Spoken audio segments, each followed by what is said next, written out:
ଆମର ଛୋଟିଆ ବଗିଚାଟିର ଅବସ୍ଥା ଟିକିଏ ଲକ୍ଷ୍ୟ କରିବା। ଇଏ ହେଉଛନ୍ତି ଗୋଟେ ତୋଫା ମନ୍ଦାର ଗଛ।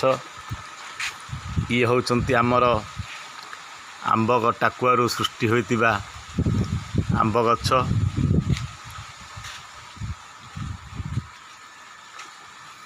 ଏଇଠି ଗୋଟିଏ ମନ୍ଦାର ଗଛ। ଇଏ ଗୋଟିଏ ଡାଇବେଟିସ୍ ଔଷଧ ପାଇଁ ଗୋଟିଏ ଗଛ।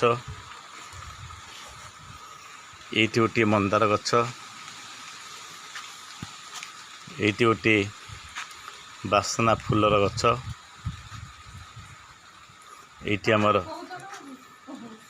ଏଇଠି ଆମର ଦୁଇଟି ଅଛି ବଉଳ ଗଛ।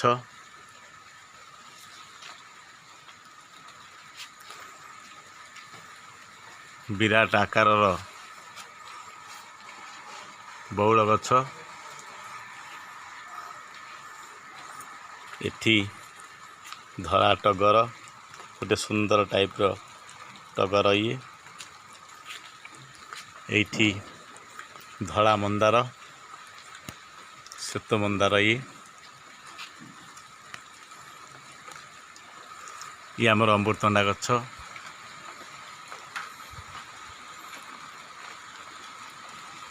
ଦୁଇଟି ଅମୃତଭଣ୍ଡା ଗଛ। ଏଇଠି ଗୋଟିଏ ଆମ୍ବ ଗଛ ଅଛନ୍ତି।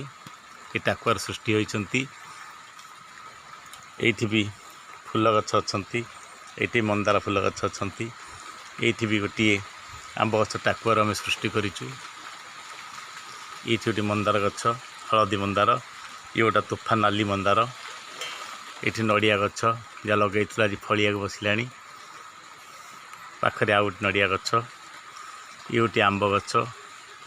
ଇଏ ଗୋଟେ ଗୁଆ ଗଛ। ଏଇଠି ଅମୃତଭଣ୍ଡା ଗଛ ମଧ୍ୟ ଅଛନ୍ତି। ଅମୃତଭଣ୍ଡା ଗଛ, କଦଳୀ ଗଛ ମଧ୍ୟ ଅଛନ୍ତି।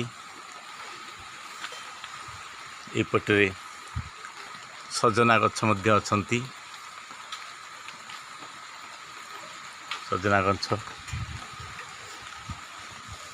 ଏପଟରେ ଏକ ବିରାଟ ପଣସ ଗଛ ମଧ୍ୟ ଅଛନ୍ତି। ଖଜା ପଣସ, ତା ତଳେ ବଢ଼ିଆ ବଢ଼ିଆ ପଣସ ଗଛ ମଧ୍ୟ ଉଠିଛନ୍ତି ତଳି। ଏଇଠି ଗୋଟିଏ ଭଣ୍ଡା ଗଛ। ଆମର ବାଡ଼ି। ଆମେ ସବୁଦିନ ସକାଳେ ଘଣ୍ଟାଏ ଆମେ ଆଦେହରେ କାମ କରୁ। ଏଇଠି ଆମର କୂଅରୁ ପାଣି ଉଠାଉ। ଏଇଠି ଗୋଟିଏ ଅମୃତଭଣ୍ଡା ଗଛ ଅଛନ୍ତି। ଏଇଠି ଗୋଟିଏ ବେଲ ଗଛ ଅଛନ୍ତି। ଭଲ ବେଲ ଫଳୁଛନ୍ତି। ବଡ଼ ବଡ଼ ବେଲ ଫଳନ୍ତି। ଦେଖନ୍ତୁ କିଡ଼ା ଆକାରର ବେଲ ହେଇଛନ୍ତି। ବଡ଼ ବଡ଼ ବେଲ।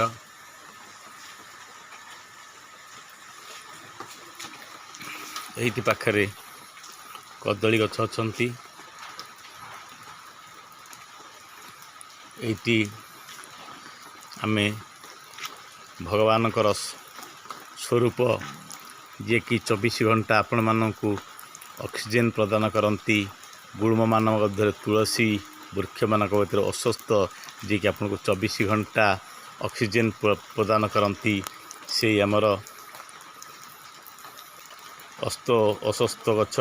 ଭଗବାନ କହିଛନ୍ତି ବୃକ୍ଷାଣାଂ ଅଶ୍ୱସ୍ଥଂ ଦେବର୍ଷୀଣାଂ ନାରଦ ଗନ୍ଧର୍ବ ଚିତ୍ରଥଃ ସିଦ୍ଧିନାଂ କପିଳମୁନି। ଏଇଠି ମଧ୍ୟ ଆପଣଙ୍କର ପଞ୍ଚବୃକ୍ଷ ବିଦ୍ୟମାନ। ଯେଉଁ ଆବାହନ କାଳରୁ ଆମର ପୂର୍ବପୁରୁଷମାନେ ଆକୁ ପୂଜା କରି ଆସୁଥିଲେ, ଆମେ ଏବେ ତାକୁ ପୂଜା ଆରମ୍ଭ କରିଛୁ। ଭାରି ଶକ୍ତି ସାମର୍ଥ୍ୟ ଥିବା ଏଇ ପଞ୍ଚବୃକ୍ଷ ବେଲ, ବରୁଣ, ଶାହାଡ଼ା, ଓସ୍ତ, ନିମ ଇଏ ଏକାଠି ଗୋଟିଏ ଜାଗାରେ ଉଠିଛନ୍ତି। ଇଏ କେବଳ ଈଶ୍ୱରଙ୍କ କୃପା ଥିଲେ ୟାର ସୁଫଳ ମିଳେ। ତ ବର୍ତ୍ତମାନ ଆମର ବାଡ଼ିର ଅବସ୍ଥା, ବାତ୍ୟା ପରେ ଭଗବାନ ଆମର ଏ ବାଡ଼ିକି ସୁରକ୍ଷିତ ରଖନ୍ତୁ। ବାତ୍ୟା କଳରୁ ଆମଙ୍କ ସହିତ ଆମର ଏ ବୃକ୍ଷମାନଙ୍କର ସୁରକ୍ଷା କରନ୍ତୁ। ଏତିକି ପ୍ରଭୁଙ୍କ ନିକଟରେ କାମନା। ବିଶ୍ୱବାସୀର କଲ୍ୟାଣ ହେଉ, କାହାର ଧନ ଜୀବନ ନଷ୍ଟ ନ ହେଉ, ସମସ୍ତେ ସୁଖରେ ରହନ୍ତୁ। ବାତ୍ୟା କୌଣସି କ୍ଷତି ଆମ ରାଜ୍ୟର, आम राज्यवासींकर न करू एति कहूची। जय जगन्नाथ, भारत माता की जय, वंदे मातरम, वंदे उत्कल जननी, वंदे श्री सनातन।